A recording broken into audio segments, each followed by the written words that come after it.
Shalom, que o Eterno seja convosco.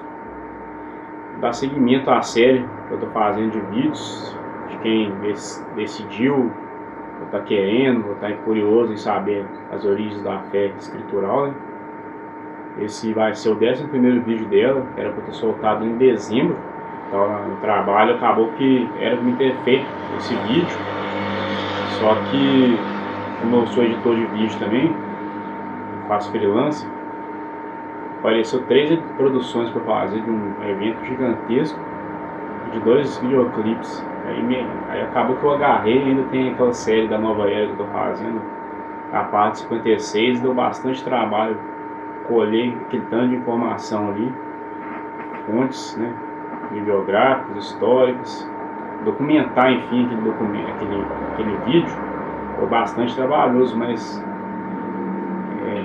foi a melhor forma que eu tentando fazer meus vídeos agora, usar bastante informação documentada, histórica, talvez até arqueológica e com muita referência bibliográfica, para que não fique apenas como um achismo meu, porque infelizmente muitas coisas que estão acontecendo hoje em dia, muitos canais também propagando desinformação, há muito achismo, acaba que as pessoas que estudam sobre nova ordem mundial ficam sem credibilidade por causa de várias teorias falsas e muita desinformação que está sendo propagada por aí.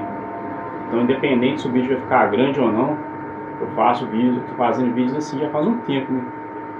Mas esse último, enfim, que fala dos Rothschild, dos sionistas, né? Dos Rothschild, família sionista, um pouco do Illuminati, dos maçons, da dialética hegeliana, que é um conceito essencial para quem quiser conhecer sobre nova ordem mundial.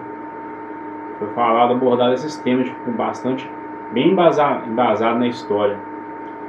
E assim, daqui pra frente vai ser vídeo assim, eu não tô nem aí se seguidor, inscrito no canal, gosta de vídeo pequeno. Eu não faço nada para agradar ninguém, eu faço pela verdade, porque eu tenho compromisso com ela. E acabou que deu muito trabalho para fazer esse vídeo aí no mês de dezembro, e só acabou que eu terminei o pano desse vídeo só em janeiro, né? E era para eu ter feito esse vídeo agora que eu estou falando para vocês também em dezembro. É por conta de todo esse trabalho aí, que eu fiquei bastante agarrado, eu não consegui fazer esse vídeo que eu estou fazendo agora, já no mês de janeiro. Dessa vez vai ser diferente. Como eu tinha falado que o último vídeo que acabou sendo upado em novembro seria o último sobre os salmos. Eu estava explicando cada salmo em seu contexto apropriado e recitando o mesmo em hebraico, né? Aí aquele foi o último. Dessa vez eu vou tentar mostrar algumas literaturas judaicas, e só para dar uma introduzida pessoal que está querendo buscar as raízes hebraicas da nossa fé mesmo, eu faço uma interação com essa câmera aqui que eu estou falando com vocês, a GoPro. Vou apresentar alguns conceitos por essa câmera aqui, e também vou ler os livros pela GoPro, para ficar mais fácil, ficar mais imersivo. Entende? Eu vou mostrar alguns livros que eu tenho judaico aqui, apenas para quem quiser ter como referência para comprar e etc. Então não é só livro a favor, tipo assim, tem livro até refutando a Cabala, vai ser um dos que eu vou mostrar. E aí agora eu vou colocar a GoPro numa imagem, né, na minha mente, no meu globo, na minha cabeça, e vou apresentar para vocês alguns desses livros aí. Vou pegar algum dos livros judaicos aqui para te explicar, pessoal. Tem vários livros aqui. Esse aqui é um equipamento para gravar música, voz, né, no microfone, em caixa de pedestal. Esse aqui é uma Bíblia cristã. Esse aqui é uma Bíblia judaica, tipo assim, supostamente judaica, mas tem um Novo Testamento, supostamente de restauração, pseudo-restauração. Isso aqui é uma Bíblia católica muito antiga. Esse aqui é um livro do camarada meu, militante da ABS, que me emprestou, Sociedade Secreta. Isso aqui, o tema não é sobre isso hoje. Esse aqui é um equipar que eu usava quando eu ia na sinagoga. Mas enfim, tem alguns outros livros aqui. Esse aqui é o Marzum, que é específico para a festa judaica e tal. Mas esse aqui é uma Bíblia cristã também. o Novo Testamento com Salmos e Provérbios, que eu tenho muito antigo, antigamente eu tenho. Tem uns outros livros em outra estante. Eu vou pegar alguns aqui que dá para passar uma visão rápida sobre o conteúdo.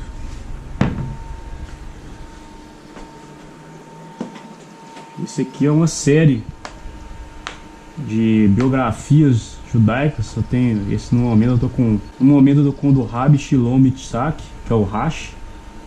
É um estudioso considerado pelo judaísmo como um sábio.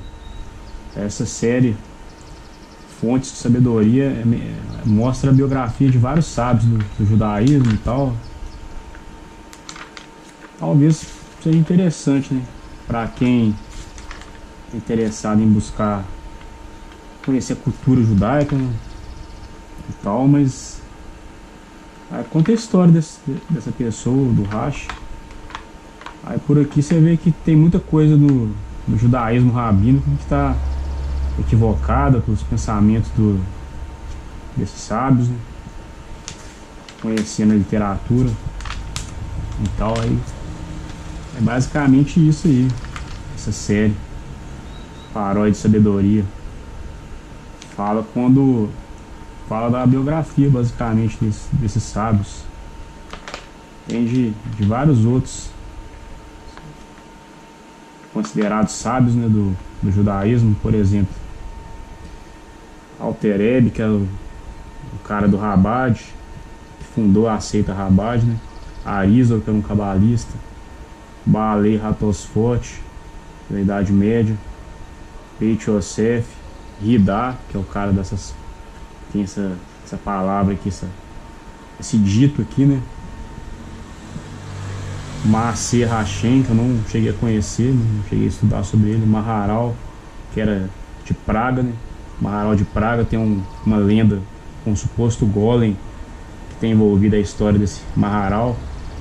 Maimônides era um cara mais racional e tal, que codificou as leis. Segundo ele, existem 613 leis na Torá, que é um conceito bastante aceito pelo judaísmo. Enfim, tem várias biografias aqui. A que é citada por último é do Rashi. E aí, se alguém tiver interesse em adquirir esse tipo de literatura para introdução do judaísmo rabínico, né? Quem tiver interesse.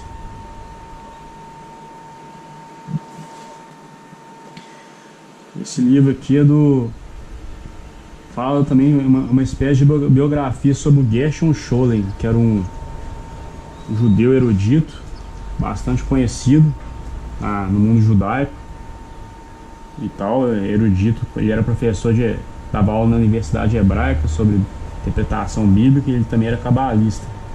Ele dava aula sobre cabala, sobre misticismo judaico. E o autor desse livro é o David Biale, que fez a biografia. O livro chama Cabala e Contra-História. Aí, tipo assim, esse livro é um livro judaico.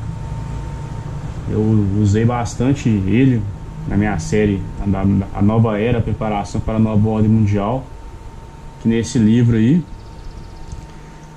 tem muita informação judaica e histórica, porque os judeus, quando eles são refutados, seja pelo campo político, pelo sionismo e tal, do Estado de Israel sionista, ou pela religião mesmo, como por exemplo eu refutei a Cabala, se for um goi, né, um gentil que refuta, eles falam que é antissemitismo. Então, esse argumento falacioso não ser usado contra mim, eu refutei eles com argumentos de um judeu. E aí eu vou citar uns trechos aqui desse livro para vocês aí. Um pedaço aqui, ó. Assim cheguei à intenção de escrever não a história, porém a metafísica da Cabala. Estava impressionado com o empobrecimento daquilo que alguns gostam de chamar de a filosofia do judaísmo. Senti-me particularmente indignado com 3 autores que eu conhecia: Saadia Gaon, Maimônides e Hermann Cohen, que concebiam como principal tarefa construir antíteses ao mito e ao panteísmo, refutá-los quando deveriam ter cuidado de erguê-los ao nível mais elevado. Saadia Gaon, Maimônides e Hermann Cohen são três pessoas racionalistas do judaísmo. Então o Hermann Cohen mais atual, mais contemporâneo, mas esses três eram racionais, eles não abraçavam Cabala, e principalmente a reencarnação que o Saadia Gaon refutou veementemente, muito bem refutado. Maimônides também nunca falou sobre reencarnação, e Hermann Cohen é um cara mais recente dos nossos tempos. Ele refutou bastante o panteísmo, que é a ideia que tudo é Deus, que é um conceito pagão. E o panteísmo, na verdade, é um politeísmo disfarçado, porque na verdade no panteísmo tudo é Deus. A porta é Deus, um pedaço de madeira é Deus, mas são seres, são como se fossem emanações, ou seja, seres distintos de Deus, entre aspas, né? Ou do que eles chamam de Deus, né? Tem os seres elementares também, ou seja, são seres diferentes, são trilhões, quadrilhões de deuses, um tanto de gente que já existiu, animais e etc, né?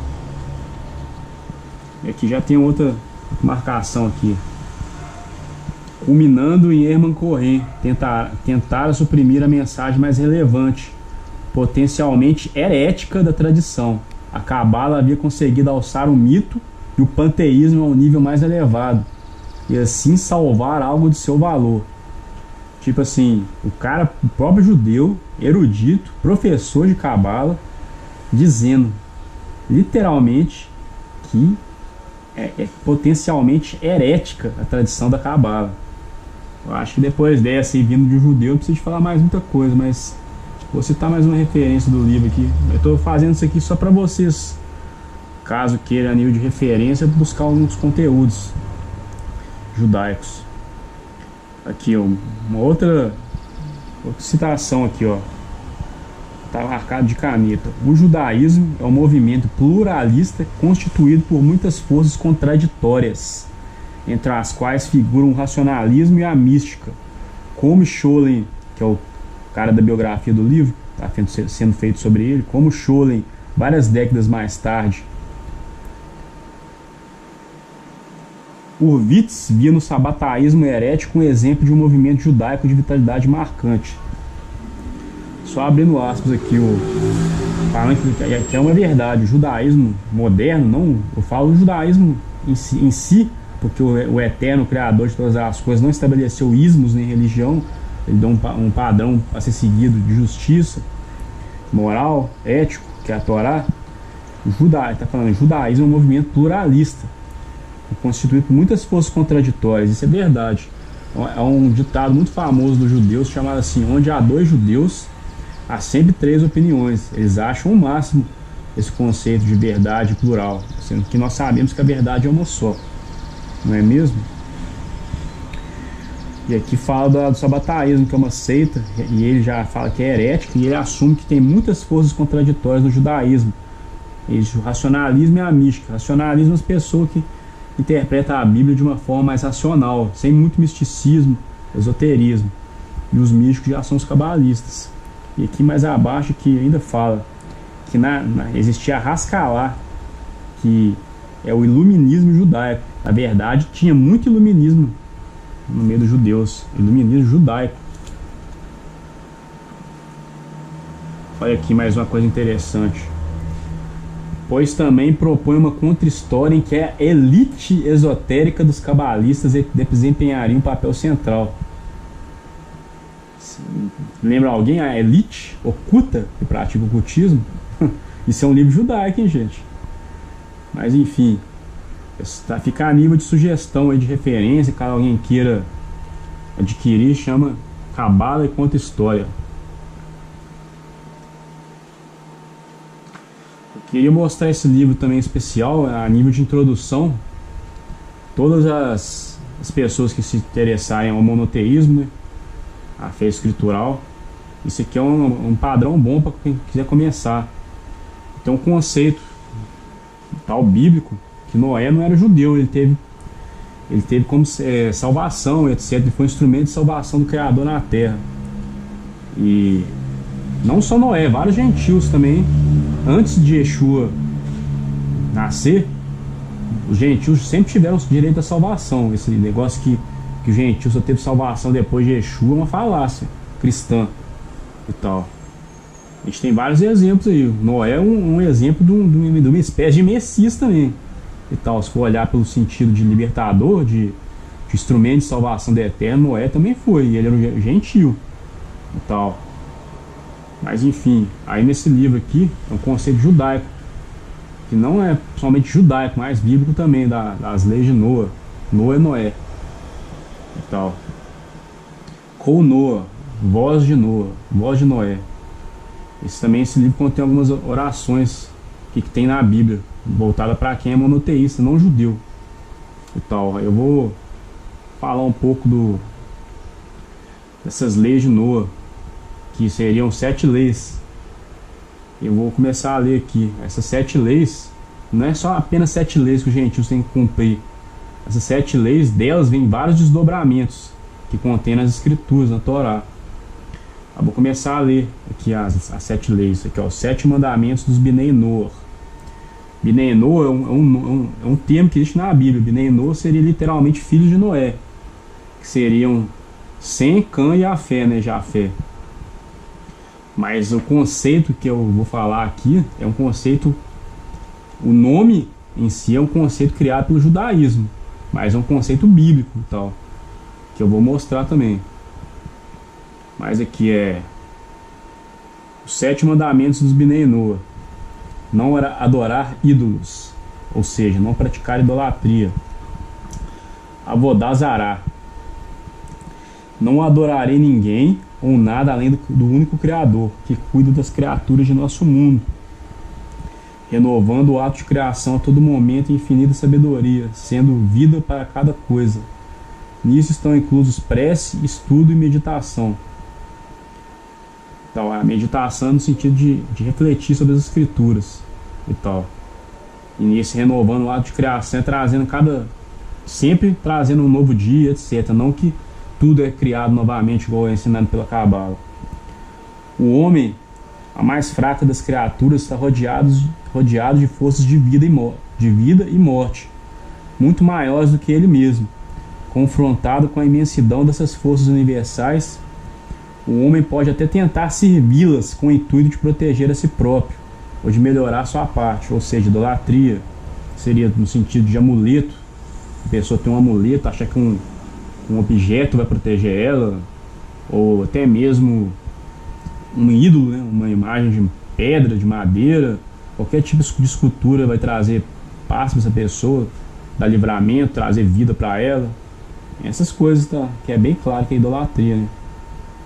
Entretanto, a essência da vida está em reconhecer o Ser Supremo, o Criador do Universo, acreditar nele e aceitar suas leis, com confiança e amor.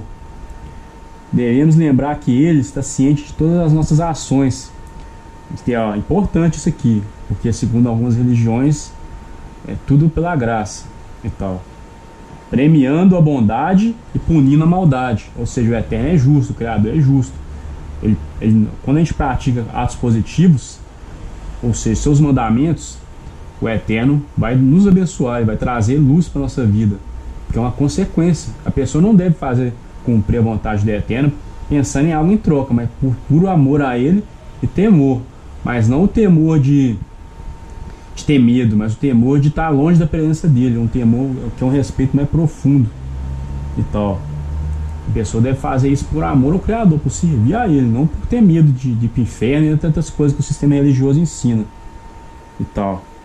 E é obviamente que a punição vem para maldade também.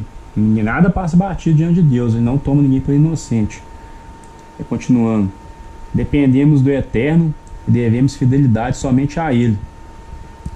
Imaginar que poderia haver qualquer outra força que pudesse nos proteger ou prover nossas necessidades, além de insensato, perverte o propósito da vida e, como vem sendo demonstrado pela história, desencadeia potencialmente em nós e no mundo forças malignas e ocultas. Ou seja, a idolatria traz muitos males. Por exemplo, a pessoa pode imaginar que existe 2 deuses. Igual muita religião aí, existe o conceito de dualismo. o Deus bom e o Deus mau. Por exemplo, o tal do diabo. Eu acredito que existem forças malignas, etc., mas não como ensinado por algumas religiões. Que o maligno está disputando contra Deus as nossas almas. Isso não existe. Deus é soberano. O maligno é um ser criado por Deus, desviou do seu propósito por ter inveja do ser humano ao ser criado. E aí ele é nosso inimigo, inimigo do ser humano. Ele não é inimigo de Deus. Tudo que ele faz é permitido por Deus. Muita gente atribui muita coisa que está na vida dela ao maligno. A pessoa faz uma coisa errada e depois ela sofre a consequência daquele ato errado. Ela quer cobrar de quem? Fala que é culpa do maligno, mas não é bem assim que funciona, não. Então, que quem nos dá livramento, proteção é somente Deus, e etc. A pessoa que é arrogante, ou a pessoa que não crê no eterno, a pessoa o ateu também, etc. É uma pessoa que é arrogante, que crê que a salvação está nele mesmo. Ele é Deus. Ele é o Deus de si mesmo. Isso é arrogância, né? Nas escrituras, arrogância é comparada com idolatria. Isso que desencadeia em nós forças malignas ocultas. Nós podemos nos tornar pessoas perversas nesse sentido. E obviamente existem forças externas, que seriam os seres conhecidos como demônios, anjos maus. Só que eles atuam no momento apenas quando a gente dá brecha para eles. Deus não permite que esses seres nos toquem, a não ser que seja por um teste. Mas fora isso, quando eles podem trazer alguma tentação, alguma coisa que possa acontecer conosco, primeiramente a gente que trouxe. Primeiro vem o nosso pecado, depois esses seres podem tentar nos influenciar a cair.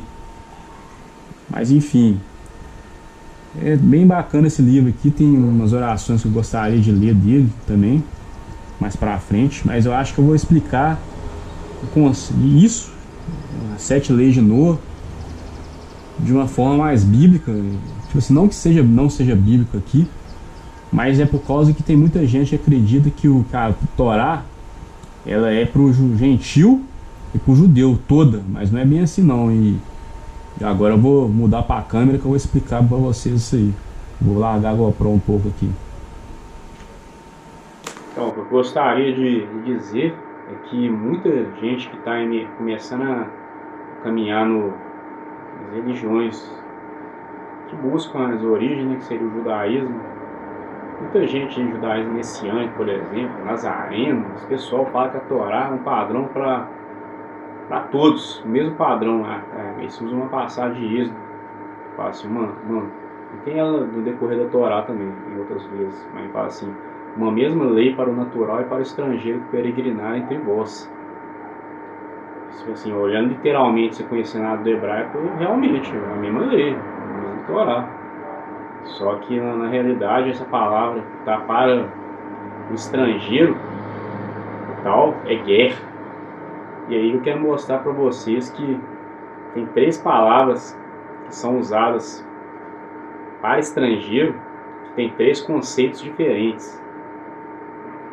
Por exemplo, tem a palavra guerra, que é um estrangeiro que se converteu à aliança de Abraão, circunciso. Tem a palavra Necar, que se refere, é uma palavra genérica para estrangeiro. Tem o termo tochave, que é usado de forma genérica também, não só para o gentil monoteísta, mas então a gente tem que saber contextualizar as coisas e não sair falando que a gente não sabe. E eu vou apresentar isso agora para vocês aí, pela GoPro. Talvez para alguns que não têm interesse em buscar a verdade, ou acham que eu estou entre aspas judaizando e tal. Uma pessoa não quer largar o dogma ou o ego dela, então fecha esse vídeo agora. Mas eu faço esse vídeo com toda a minha caminhada, primeiramente para o eterno e para o próximo. E eu faço isso para ajudar o próximo, independente se o próximo vai abraçar ou não. O que importa é estar fazendo a obra. Se uma pessoa vai abraçar ou 1000 vai abraçar, isso aí independe, pode ser que nenhuma abrace, mas a obra do eterno está sendo feita, a obra do eterno, participando da obra dele.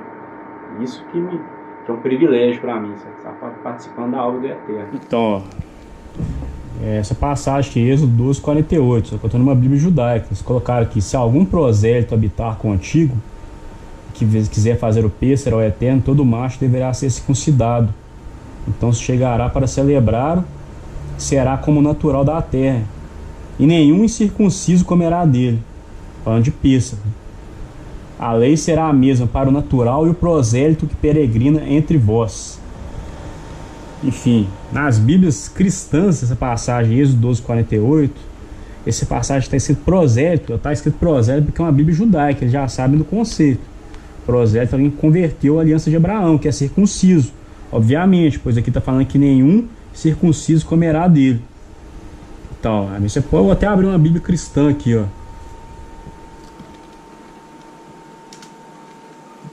Êxodo 12:48, né?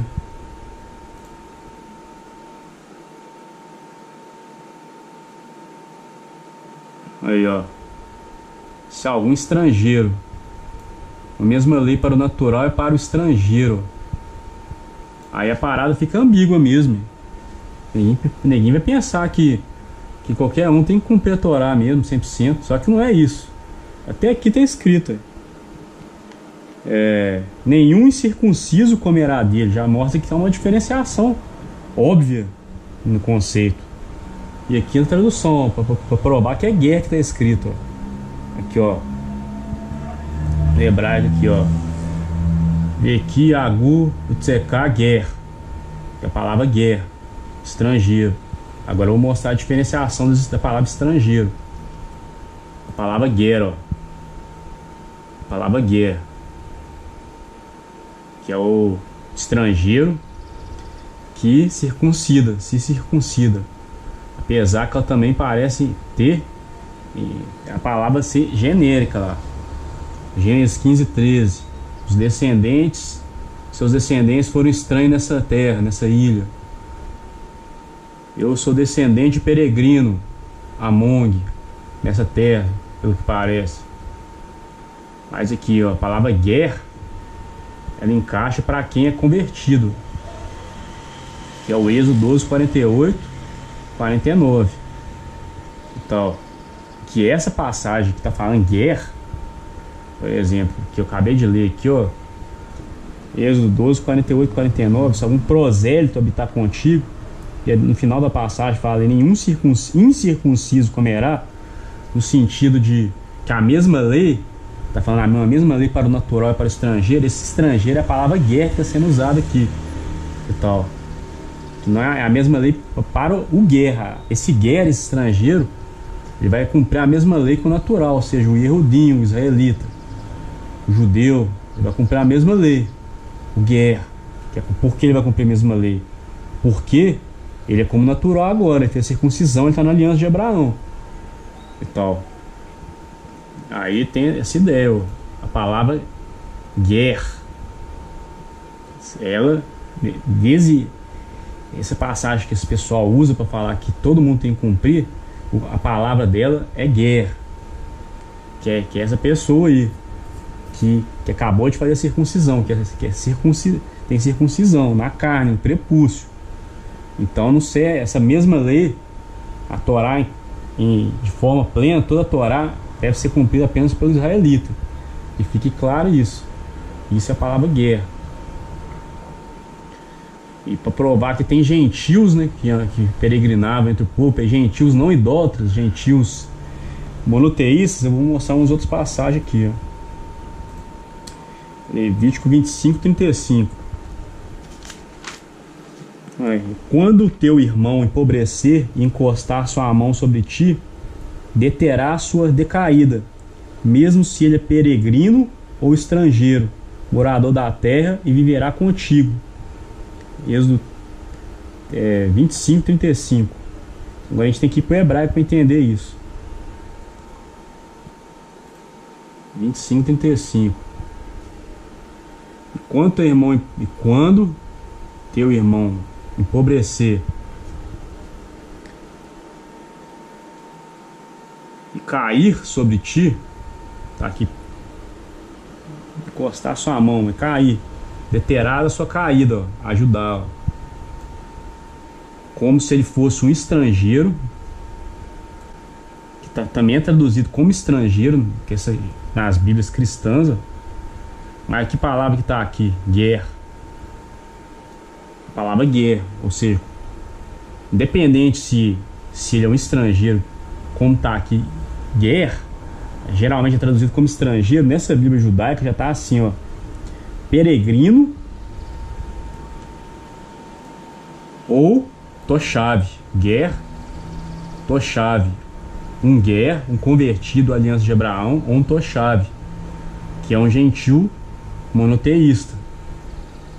A palavra toshav, ela é usada de forma genérica como peregrino ou estrangeiro, mas ela também tem encaixada nesse sentido, que anda no meio do povo judeu, que é que quando teu irmão empobrecer e encostar sua mão sobre ti, deterá sua caída, mesmo se ele é um peregrino, que está na tradução taguer, que acabamos de ver aqui, que é um convertido à aliança de Abraão, que ele é um guer, um convertido, um prosélito, como está na tradução lá, ou estrangeiro, que seria o toshav, que é um estrangeiro, mas que é um estrangeiro monoteísta, certo? E aqui está estrangeiro, mas ele é um monoteísta, um estrangeiro, mas que aceita sobre si o Eterno como seu Deus e tal. E ele viverá contigo aqui, ó. E ele viverá contigo. Esse mandamento aqui, essa passagem mostra, refuta um conceito judaico com amor ao próximo. Não é todos judeus, mas tem uns segmentos judaicos que dizem que o próximo do amor só serve com o judeu. Mas aqui fala, mesmo se ele é peregrino, que está traduzido literalmente aqui, mas é guer, ou seja, prosélito, mesmo se ele é um gentil que se converteu à aliança de Abraão, ou seja, agora é um israelita, ou um estrangeiro, isso também serve para estrangeiro, que seria, no caso dessa passagem, toshav, nesse contexto aqui, um gentil monoteísta. No judaísmo rabínico eles criaram um termo chamado ger toshav, que seria o gentil monoteísta, mas biblicamente é toshav. Então ficou faltando só falar da palavra neca, que ela, no caso, seria uma palavra que seria estrangeiro, mas diferentemente de toshav e de ger, é uma palavra que é totalmente genérica para estrangeiro. Ela não tem conotação com, por exemplo, um convertido, que seria prosélito, naquela Bíblia que eu li mais cedo, na Bíblia hebraica, seria o prosélito, seria o converso à aliança de Abraão, ou o circunciso, que seria o caso de ger. E ger tem esse contexto também e tal. E no caso de toshav, que seria um monoteísta gentil, né? Um gentil que vive nas terras de Israel, que aceitou sobre si, que se converteu ao Eterno, aceitando sobre si várias leis da Torá, que é um monoteísta gentil. A palavra toshav se enquadra nele, como vimos anteriormente. Todas essas palavras, elas têm mais de um significado, mas a neca em si, ela já é mais genérica no sentido de estrangeiro. A palavra literalmente estrangeiro. A toshav também é usada como estrangeiro, mas tem o contexto daquele que anda entre o povo israelita, ou daquele que é converso ao Eterno, aquele pessoal que habitava entre o povo na congregação de Israel e tal, que era convertido ao Eterno, mas não tinha aliança de Abraão e tal.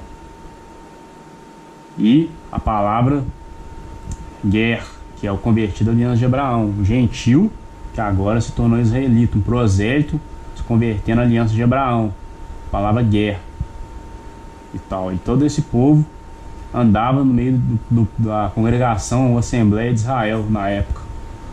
Só que hoje a casa de Israel, a nação israelita está dispersa pelas nações. Então enquadra-se também nesse conceito de todos aqueles que são convertidos à aliança de Abraão, são ger, a tradução seria a palavra poderia ser convertido, e mais explicitamente prosélito, e toshav, um residente, ou aquele que no contexto que apresentamos é o estrangeiro que anda com o povo israelita, um estrangeiro monoteísta. E vamos a um exemplo de Isaías 56 do uso da palavra neca. Então, Isaías 56, verso 6, está aqui, Haneca, o estrangeiro, filhos, está aqui, aos the sons of stranger, filhos dos estrangeiros, também o farei para os estrangeiros, Neca, que se unem ao Eterno para o servirem e para amarem seu nome, sendo deste modo seus servos e meus sábios guardarem, para não o profanarem e verdadeiramente abraçarem minha aliança. Eu os conduzirei a meu santo monte e os alegrarei na minha casa de oração. Suas ofertas de elevação e seus sacrifícios serão aceitos com agrado no meu altar, porque a minha casa será chamada de casa de oração para todos os povos. Esse é um conceito que tem no Novo Testamento.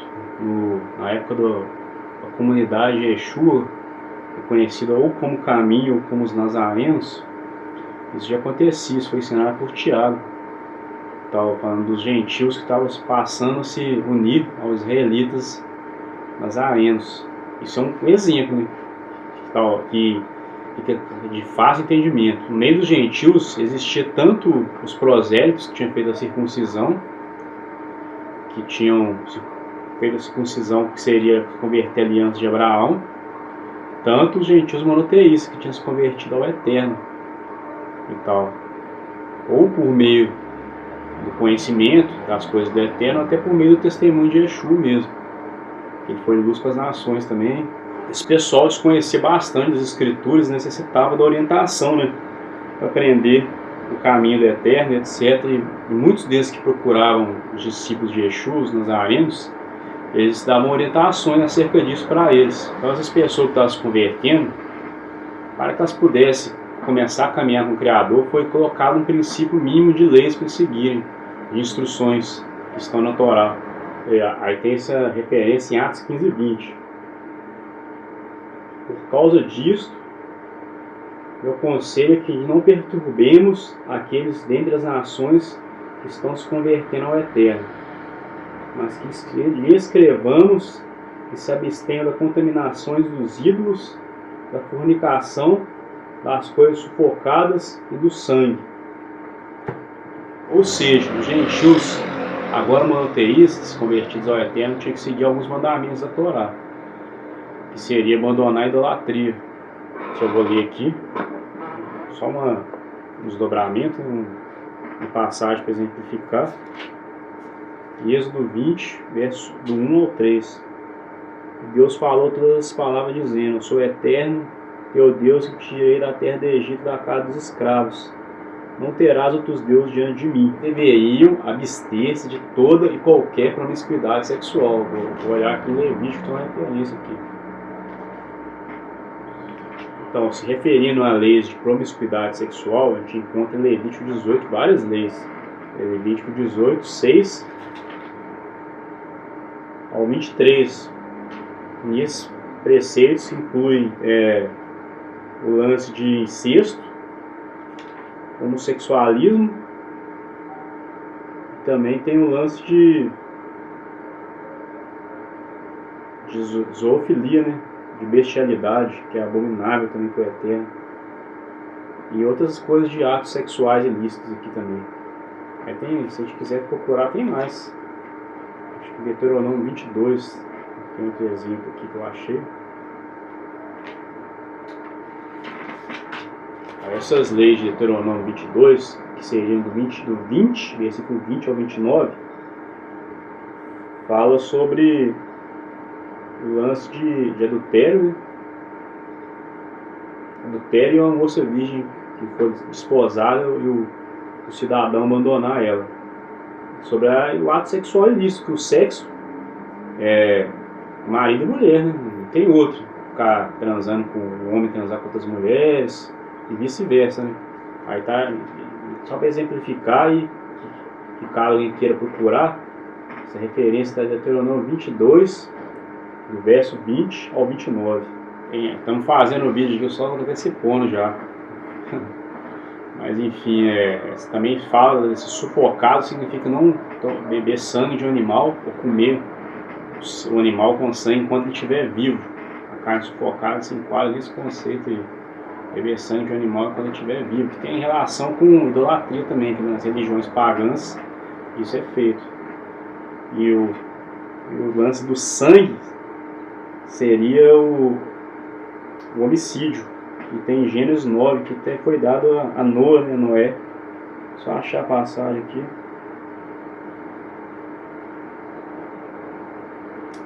Gênesis 9, verso 6. Aquele que derramar o sangue do homem, pelo homem terá seu sangue derramado, pois a imagem de Deus fez o homem. Mas será que os gentios precisam de cumprir esses 4 mandamentos e tal? Que está explicitado na passagem? Será que os gentios também podem roubar, mentir, enganar, por exemplo? Obviamente que não. Esses mandamentos seriam para quem estivesse começando a jornada. Não tem como você começar a cumprir todos os mandamentos de uma só vez. É de forma gradual, você vai aplicando na sua vida. Vai acostumando com uns e acrescentando outros. Isso é visto na continuação do verso de Atos lá, que mostra que os gentios estariam frequentando as sinagogas no Shabat, estariam aprendendo bastante para poder lidar com esses mandamentos na vida deles, para estar acrescentando, acostumando e agregando outros. Porquanto Moshe, desde os tempos antigos, tem em cada cidade os que proclamam seus ensinos, com a sua Torá sendo lida nas sinagogas a cada Shabat. Ora, pregar Moshe significa o quê? Moshe é lido a cada Shabat. Moshe o que? É Torá.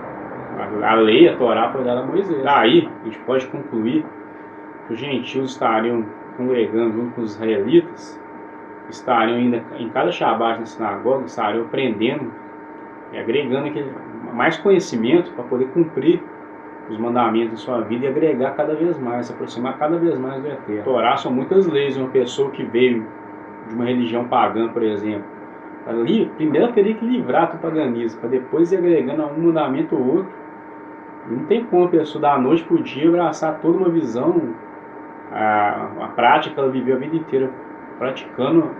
Ela teria que primeiro abandonar ela e ir agregando aos poucos uns mandamentos ou outros, para poder ir ao mesmo tempo se livrando do erro, do engano, da Babilônia, e cumprindo alguns mandamentos, se aproximando do Eterno. E assim, gradativamente, ela ia se aproximando do Criador e se servindo cada vez mais a Ele, incorporando cada vez mais mandamentos na sua jornada. E é toda essa mudança de caráter e tal, mudança de espiritualidade também, tudo isso requer tempo, né? Não é da noite para o dia, igual eu falei.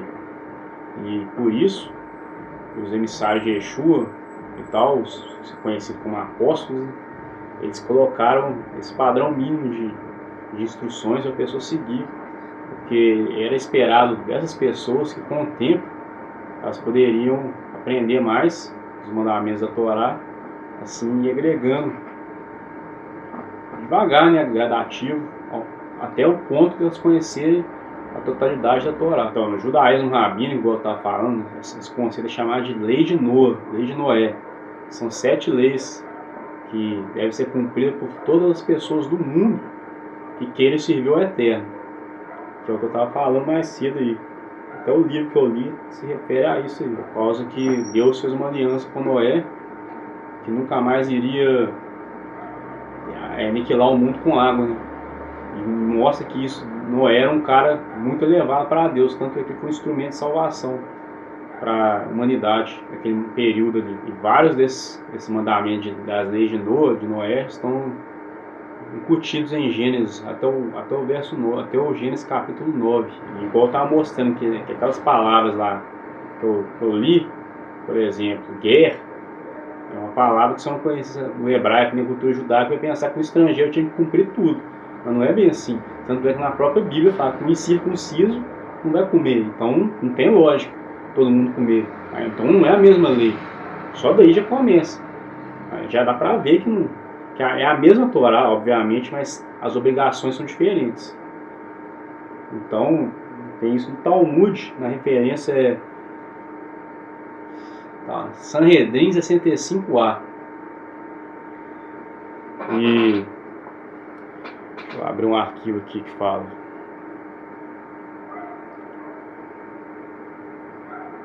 Então, está no Tratado do Sanhedrin 56a. Uma das 7 leis de Noé, né? Leis de Noé, leis noéticas. Dando foco aqui. Praticar a justiça, que está em Gênesis 3, do verso 8 ao 19. Gênesis 6, verso 5. Abençoar o nome do Eterno. Alguns traduzem por não amaldiçoar o nome de Deus. Gênesis 4, verso 26 e Gênesis 9, verso 26. Ou seja, a gente sempre deve ser grato ao Eterno, independente de qualquer configuração na nossa vida. Não, jamais blasfemar contra Ele, jamais. Abster-se da idolatria, né, que a gente leu, né, naquele livro lá. O 4 é abster-se da imoralidade sexual, como a gente já falou. Tal, e em Gênesis 9, 7, a gente é visto que a relação correta é entre homem e mulher, né? Obviamente, entre marido e esposa, desde Adão, isso aí, um conceito extremamente bíblico e científico, né? Então, aí tá aqui, não derramar sangue, que é o sangue lá do Atos, né? Não abster de assassinato. Gênesis 4, verso 1 ao 24, Gênesis 9, verso 5 ao 6. Não furtar, Gênesis 2, verso 17, Gênesis 3, verso 6. Tal. Aí tá aqui, não beber sangue de um animal ou comer da sua carne enquanto ele está vivo. Ou seja, o animal ainda com sua alma. Gênesis 9, do 1 ao 4, que mais ou menos é aquilo que eu tinha falado sobre beber sangue de um animal vivo, né? O estudo continua aqui, ó, em Atos 15, verso 19 ao 20, os emissários estabeleceram 4 regras mínimas para serem observadas pelos gentios que muito se assemelham às leis noéticas. Leis noéticas, estabelecer justiça, regra dos apóstolos.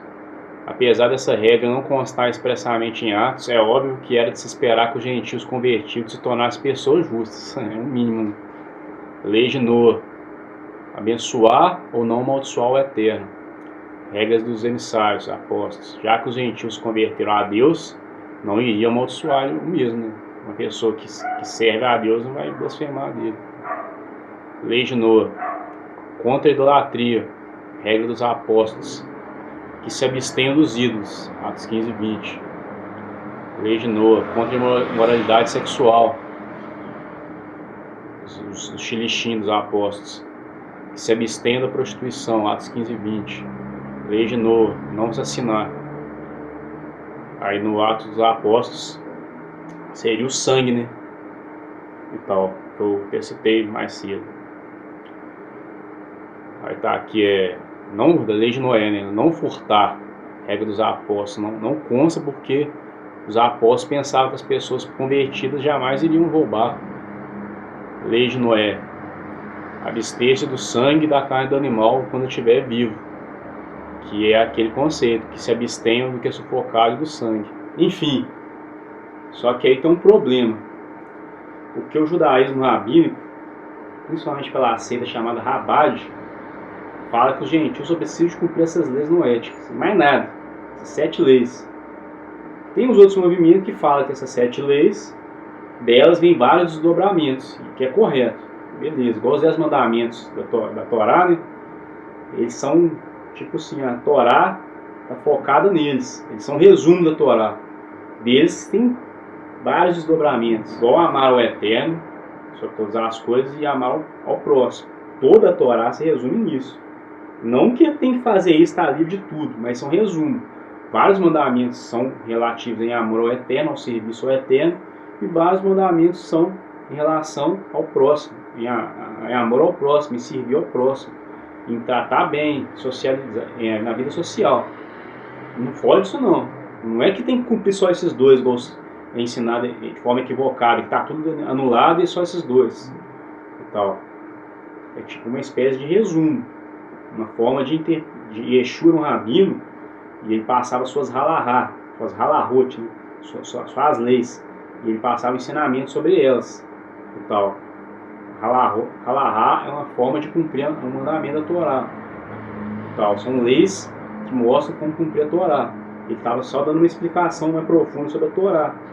Que os 2 mandamentos da Torá, amar o Eterno acima de todas as coisas e amar ao próximo como a ti mesmo, são 2 mandamentos primordiais, porque muitos saem de amar o Eterno, vários mandamentos saem sobre o amor e o serviço ao Eterno, e a mesma coisa serve para amar o próximo. É baseado nisso a Torá, vida social com o próximo, e serviço ao próximo e eterno. O eterno acima, né? O eterno e o próximo. Sempre o eterno acima de tudo. É desse jeito. Então, é isso que acontece.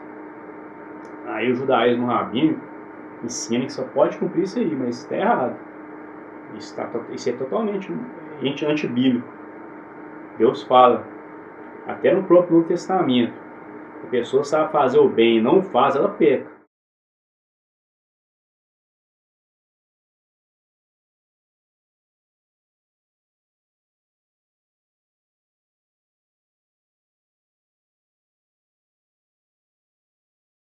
Não vamos esquecer que o Eterno, bendito seja Ele, não faz acepção de pessoas.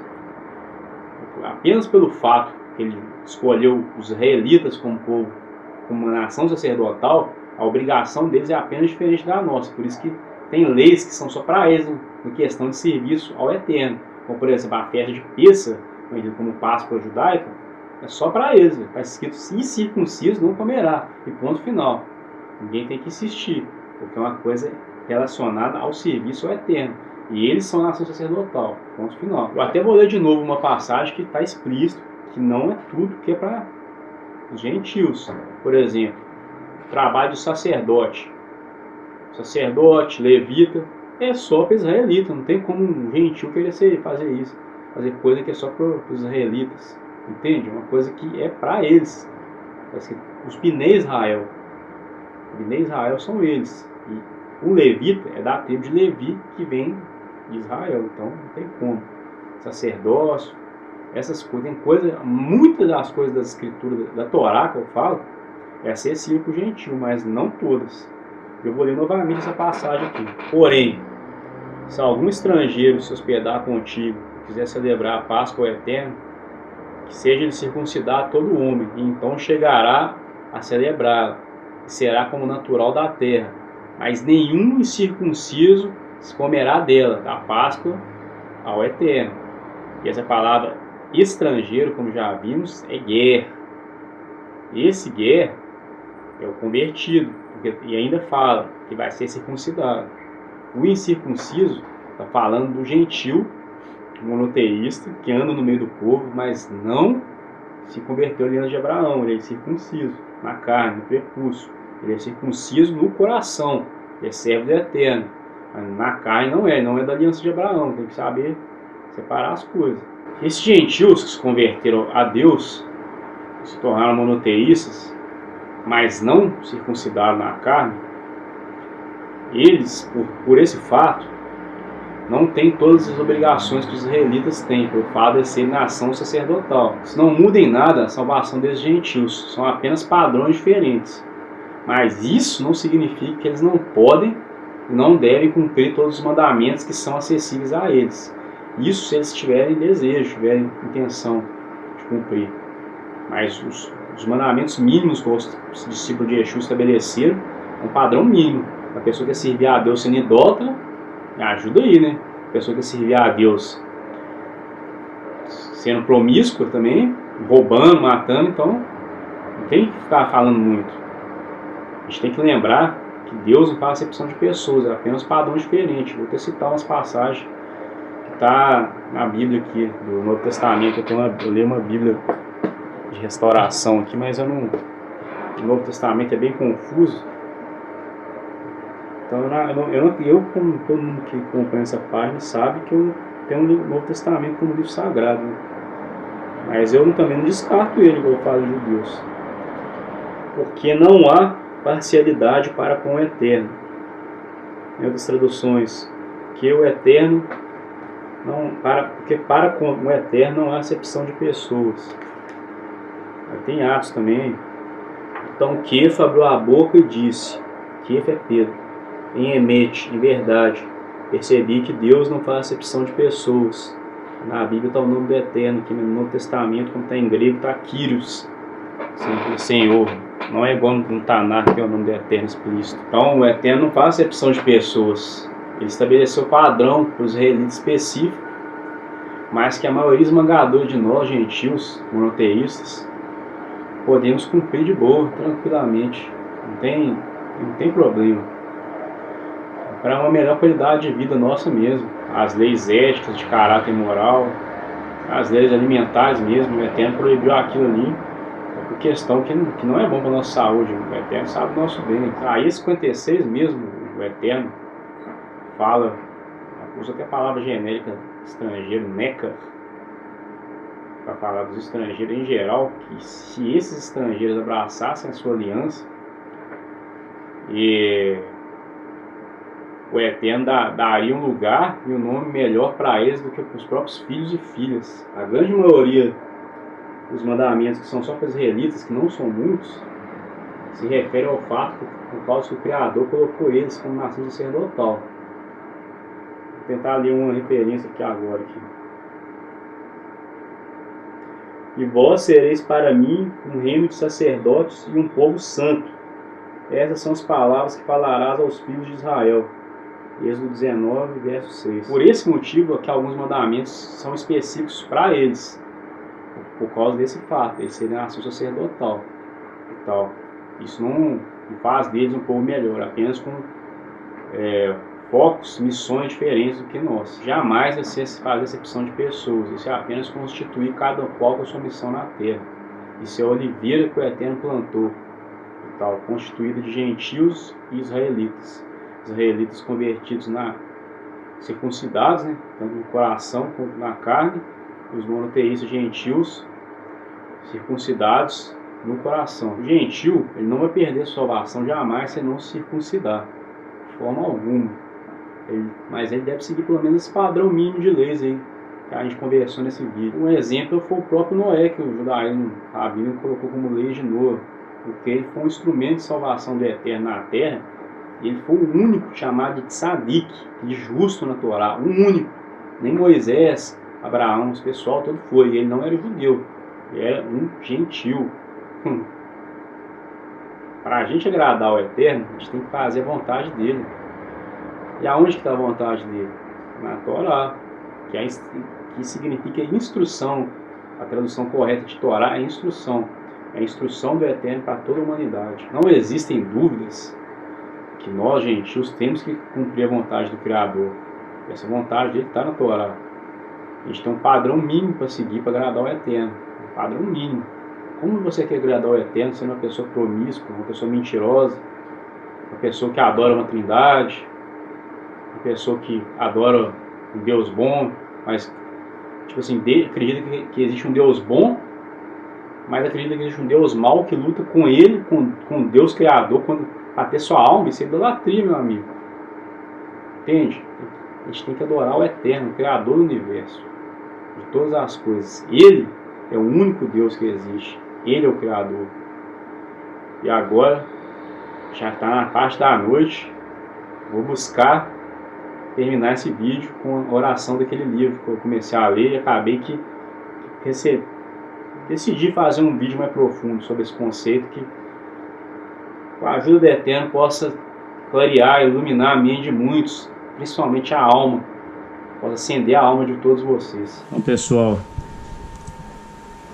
acabou aqui. Para finalizar o vídeo, eu não resisti, e como a gente está na parte da noite já, vou fazer uma oração aqui e tal, dessa vez em português, bem simples, que segundo o livro dos Bineinô, né, o Konoha, que é um livro bastante interessante, também recomendo.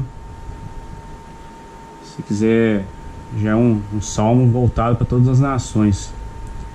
Então bora dar uma rezada. Salmo de Davi. O Eterno é o meu pastor, nada me faltará.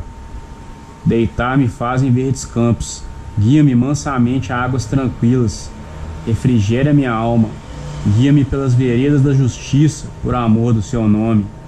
Ainda que eu andasse pelo vale da sombra da morte, não temeria mal algum, porque tu estás comigo. A tua vara e o teu cajado me consolam. Preparas uma mesa perante mim na presença dos meus inimigos. Unges a minha cabeça com óleo, o meu cálice transborda. Certamente que a bondade e a misericórdia me seguirão todos os dias da minha vida, e habitarei na casa do Eterno por longos dias. Bendito sejas tu, Eterno, meu Deus, Rei do Universo. E assim termina mais um vídeo, pessoal. O próximo vídeo será feito com a introdução à Torá e o Tanar, que ficou conhecido como Antigo Testamento. Shalom.